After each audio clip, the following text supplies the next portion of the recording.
But no matter what, I was determined to survive high school. I, Denver Reynolds, would survive. At lunchtime in the cafeteria, I received my first surprise of the day. I got the look. An unmistakable moment that led to an unmistakable night and ensured that I was in the absolute wrong place at the wrong time. I'd given up on high school, given up on anyone trying to understand me or see my value. Having lost Abigail in such a sudden and spectacular way, I'd given up on trying to make new friends. I was a bird in a cage, waiting for graduation day, that window that would open as I turned my sad beak to the possibilities of the sky. But at that moment, the look gave me hope. Our high school lunchroom was set out in an orderly grid. If you Googled Earthed it and zoomed in from above using the satellite setting, you would find that the students were carefully designated by tables. The geek table, the loser table, the student council table, the deeply committed Christian table, the drama table, the jock table, the rising young felon table, from which oily-looking, detention-bound shoplifters and fire starters glared balefully, and several uncategorized tables where I sat, with various other students who didn't really fit into a group and who ate their lunch fast. There were, in addition, half a dozen tables of ascending social importance that led to that hallowed table in the center of the cafeteria where the most popular kids sat.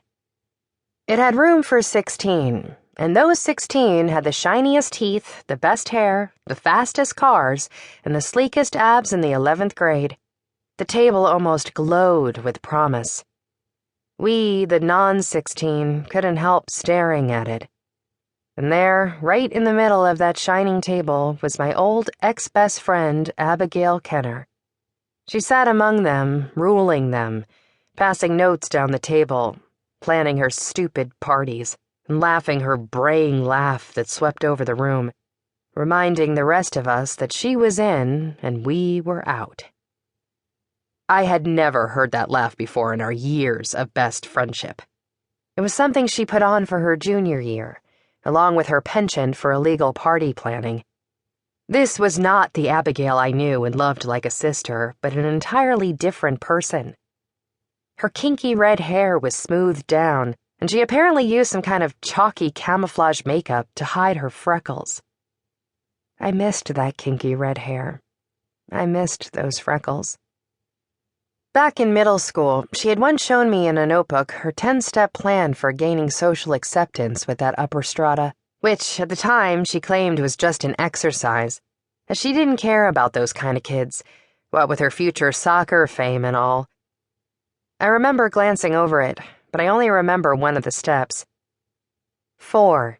Treat them with contempt. One day last fall, a skinny, quiet kid whose name I never caught and who sat at the loser table must have gone crazy because he got his tray and instead of heading over to his table, made a beeline straight for the popular table, which was filling up with cool people. He sat down with them and then just froze. I don't know what the poor kid was thinking. He must have missed the science class where the cause-effect relationship was explained. Too much sunlight and the avocado plant wilts. Too many electrolytes and the cell buys the farm. And he thought that sitting at the table would lead to his acceptance instead of the other way around. Or maybe he was protesting this whole unfair structure where you had to sit according to popularity. Maybe he was the modern version of the Buddhist monk pouring gasoline over his own head and setting himself on fire. But I think the Buddhist monk suffered less.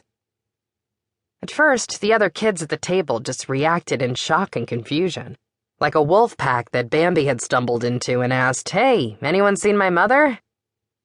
They tried to ignore him, but as the table filled up and left one angry popular person circling without a seat, some of the kids at the table started glaring at him and mumbling things. It was a train wreck, and the kid whose name I can't remember was the one perched frozen on the tracks. But none of us knew how to stop it. We just stared as the whole sad drama played out. The kid was just sitting there. I'm not sure whether